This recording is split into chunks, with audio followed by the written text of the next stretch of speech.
Sejarah Wisma Yaso, rumah tahanan Presiden Soekarno di detik-detik akhir hayatnya. Wisma Yaso adalah bangunan yang pernah menjadi kediaman istri Presiden Soekarno, Ratna Sari Dewi. Wisma Yaso terletak di Jalan Gatot Subroto, Jakarta Selatan, dan mulai dibangun pada tahun 1960.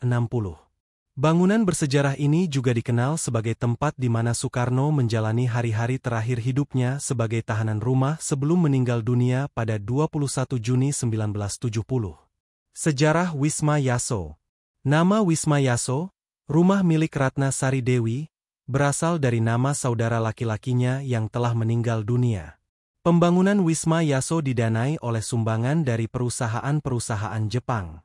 Sementara Ratna Sari Dewi menjelaskan bahwa beberapa orang Jepang dan Indonesia secara sukarela membantu membangun rumah tersebut untuk dijadikan tempat tinggalnya di Jakarta.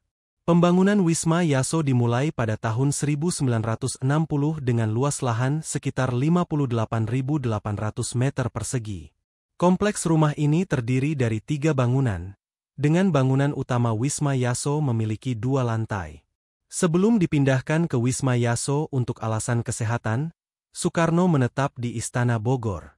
Selama tinggal di Wisma Yaso, akses Soekarno terhadap dunia luar sangat dibatasi, dan pertemuan dengan orang lain harus disetujui oleh penguasa. Merujuk Kemdikbud, pada 11 Juni 1970, ia dibawa ke Rumah Sakit Pusat Angkatan Darat atau RSPAD Gatot Subroto di Jakarta Pusat untuk mendapatkan perawatan. Beberapa hari setelahnya, pada Minggu, 21 Juni 1970, proklamator Indonesia tersebut meninggal dunia di rumah sakit tersebut. Kemudian setelah Soekarno meninggal dunia, jenazahnya disemayamkan di Wisma Yaso sebelum akhirnya dipindahkan ke Blitar, Jawa Timur. Saat ini, Wisma Yaso telah diubah menjadi Museum Satria Mandala yang menyimpan berbagai koleksi terkait sejarah perjuangan Tentara Nasional Indonesia. Soekarno sendiri adalah salah satu tokoh utama dalam perjuangan kemerdekaan Indonesia.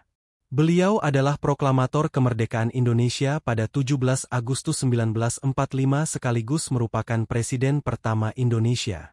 Soekarno dikenal dengan inisiatifnya dalam membangun Monas, Monumen Nasional, sebagai simbol kebanggaan nasional dan perjuangan bangsa.